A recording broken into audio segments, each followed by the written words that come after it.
Guys, ഞാൻ എൻ്റെ പേരാണ് ആദി. ഞാൻ ഇന്ന് കാസർഗോഡ് നിന്ന് വരെയാണ്. നമുക്ക് ഇന്ന് എന്നോട് ഒരാൾ പറഞ്ഞ ചലഞ്ച്, ഇത് ഫസ്റ്റ് വൺ ടാപ്പ്. നമുക്ക് ഇതും കൊണ്ട് വൺ ടാപ്പ് അടിക്കാൻ കഴിയുമെന്ന് അറിയില്ല. നമുക്ക് എന്തായാലും നമ്മൾ ഡെസാർട്ട് എടുത്തിട്ട് പോകുന്നുണ്ട്. നോക്കിയിട്ട് വരാം. അപ്പോൾ എന്താവുമെന്ന് അറിയില്ല. ടൈം ഇതായി ഗായ്സ്. അവനെ കാണുന്നില്ല. ഊക്കോങ്ങിലാണ് കേട്ടോ എൻ്റെ എതിരിലെ.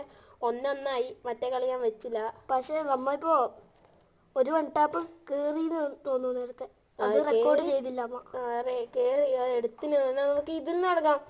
ഓക്കെ, അവൻ നമ്മളെ കൊള്ളുന്നില്ല. നമുക്കും കൊള്ളുന്നില്ല. ഗ്ലൂവാന്റെ ഉള്ളിലാണ് അവൻ വരുന്നത്. ഈതവനാണ് അവൻ. ഗായ്സ്, അവൻ ഓപ്പണിൽ വരുന്നില്ല. നമുക്ക് എന്തായാലും അങ്ങോട്ട് ഉള്ളിൽ പോയിട്ട് അടിച്ചോക്കാം. അവൻ ഓപ്പണിൽ വന്ന അവന്റെ തല ഞാൻ എടുക്കും, ഉറപ്പാ. എടുത്ത് ഗായ്സ്. എന്താടാ നീ, എനിക്ക് വേണ 1 മണി വേടാ. അപ്പോൾ മതിയാ. ഇനി നമുക്ക്